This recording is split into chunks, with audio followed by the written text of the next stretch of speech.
Imagina a Messi ganando el Mundial otra vez. Ganar una vez ya te pone en una categoría a la que la mayoría de las leyendas nunca llega. El Mundial no es solo otro trofeo.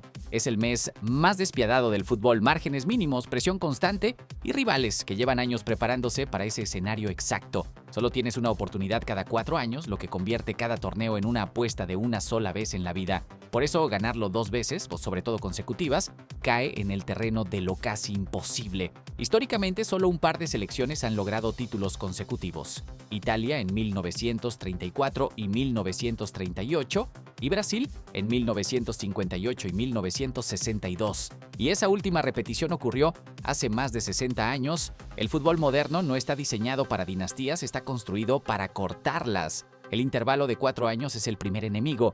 En el fútbol de clubes puedes resetear cada verano, cambias de entrenador, renuevas la plantilla, reconstruyes el sistema. El fútbol de selecciones no te deja hacer eso. Estás atado al mismo grupo de jugadores, conviven poco tiempo y para cuando llega el siguiente mundial, esas mismas figuras que te cargaron antes ya están más grandes, más cansadas, más propensas a lesionarse o simplemente ya no están en el mismo pico físico. Luego viene el segundo enemigo. Cuando ganas, pierdes el factor sorpresa. Todo lo que hiciste se estudia y se disecciona.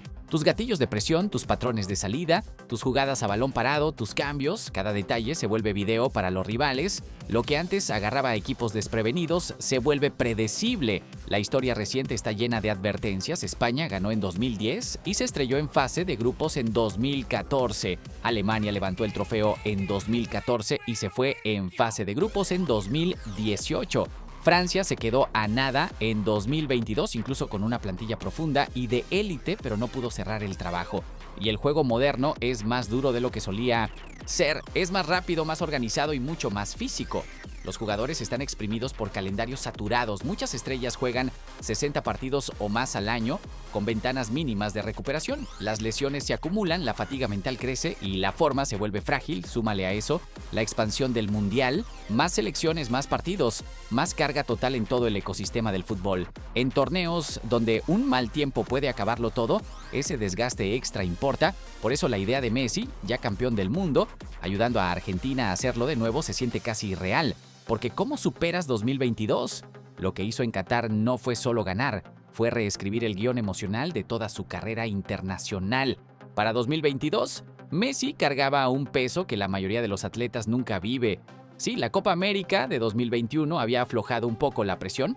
Argentina por fin había terminado con una larga sequía y Messi por fin había levantado un título grande con la mayor.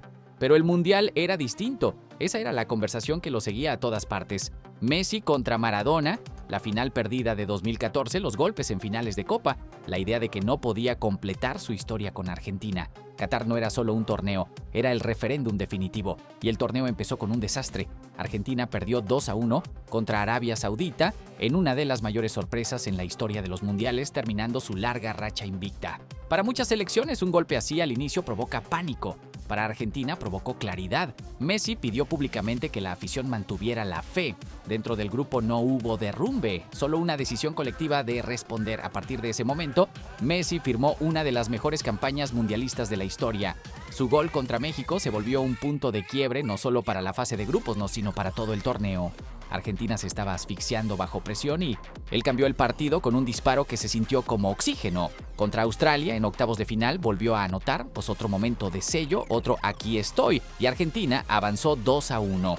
Contra Países Bajos metió una asistencia sin ver que parecía trampa, anotó un penal y luego convirtió en la tanda cuando el partido estalló en caos. Argentina sobrevivió. Luego llegó Croacia en semifinales. Messi volvió a marcar desde el punto penal, pero más importante aún, dejó una de las imágenes del torneo, humillando a un defensor de élite con una jugada que mezcló fuerza, timing y control puro.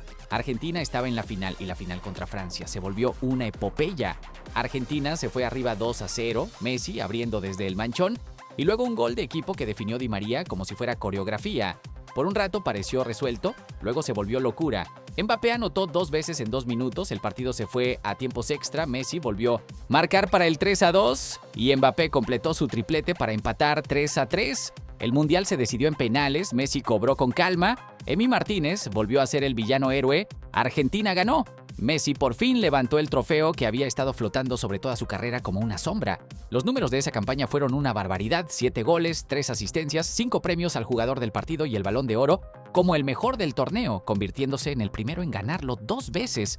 Y aunque algunos intentaron reducir su torneo a puros penales, la realidad era evidente para cualquiera que viera. Él moldeó los partidos con goles, creación, control del ritmo y liderazgo.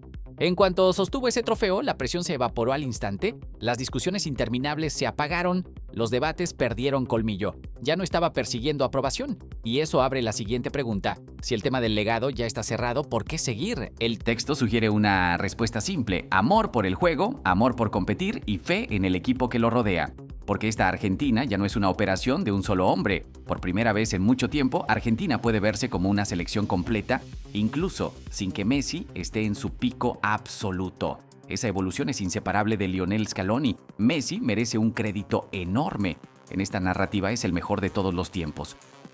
Pero el papel de Scaloni se plantea como igual de decisivo, el entrenador que construyó la estructura que por fin permitió que el talento argentino se convirtiera en una máquina ganadora estable. La historia de Argentina lo deja claro: el talento nunca fue el problema. El país ha producido atacantes élite por generaciones, pero en muchas épocas el equipo carecía de balance, identidad y dirección de alto nivel. El plantel del Mundial 2010, por ejemplo, tenía nombres grandes: Higuaín, Tevez, un Di María joven y un grupo de profesionales fuertes, pero se derrumbó brutalmente cuando enfrentó a un rival realmente organizado, perdiendo 4-0 en cuartos de final. La implicación es clara: la calidad individual te puede llevar hasta cierto punto, pero la estructura es la que gana torneos. El carrusel de entrenadores que vino después reforzó esa idea. La Copa América 2011 con Sergio Batista fue floja, con resultados poco inspiradores y una eliminación temprana. Alejandro Sabella fue un salto: más solidez defensiva, más coherencia, y llevó a la Argentina a la final del Mundial 2014. Pero ciclos posteriores con otros técnicos mostraron lo rápido que un equipo puede volver al caos incluso teniendo a Messi. La lección central: tener a Messi no te garantiza trofeos, te da una oportunidad. Para cruzar la meta necesitas a los compañeros correctos, los roles correctos y el entrenador correcto. Ahí es donde entra Scaloni. Llegó cuando Argentina estaba perdida, después de otro mundial decepcionante y el final de la era de Jorge Sampaoli. Mucha prensa deportiva en Argentina se burló de la elección porque Scaloni no tenía credenciales pesadas como entrenador principal a nivel mayor. Pero las burlas no importaron, sus ideas funcionaron. El enfoque de Scaloni se describe como pragmático y moderno. Una base 4-4-2 que prioriza atletismo, trabajo y disciplina táctica alrededor de Messi. El concepto es simple: pon corredores incansables y mediocampistas inteligentes detrás de él para que pueda conservar energía en defensa y decidir partidos en ataque. Messi todavía presiona a veces, pero es más fácil cuando tienes a una máquina como Rodrigo de Paul cubriendo terreno, cuando tienes mediocampistas que cierran líneas de pase, cuando tienes laterales que compiten como si su vida dependiera de ello. Con Scaloni, Argentina se volvió difícil de romper y mentalmente inquebrantable. Ese cambio de mentalidad pudo empezar en la final de la Copa América 2021, sobre todo porque fue contra Brasil, en el Maracaná. Argentina no ganaba un título grande desde hace 28 años. La presión era enorme, los fantasmas eran reales. Ganar esa final no fue otro título, fue la chispa que encendió todo lo que vino después. También sirvió como prueba de que Messi no tenía que hacerlo todo solo. Di María anotó el gol decisivo, un momento simbólico porque por una vez el equipo cargó a Messi cuando no estaba en su mejor versión en una final. La narrativa lo trata como un parteaguas. Argentina dejó de ser el país del casi y se convirtió en el país que cierra. Luego Qatar 2022 mostró la capacidad de Scaloni para adaptarse en tiempo real. Tras la derrota con Arabia Saudita, ajustó con decisión, metió a Enzo Fernández al once titular, movió roles para maximizar el equilibrio y convirtió el mediocampo en una unidad funcional. De Paul se volvió el motor: presionar, pelear duelos, cubrir espacios. Enzo ofreció control desde atrás, dictar el ritmo, progresar la pelota, aportar goles cuando hiciera falta. La ubicación de Alexis McAllister ayudó a conectar medio y ataque. Arriba, Julián Álvarez se volvió el socio perfecto para Messi. Un delantero que no deja de correr, encuentra espacios con inteligencia y define cuando le cae una. Argentina no solo sobrevivió el torneo, evolucionó dentro de él. Y lo clave es que la historia no termina en 2022. Después Argentina ganó la Copa América 2024, que en este texto se trata como prueba de sostenibilidad, una mirada al futuro más allá de Messi.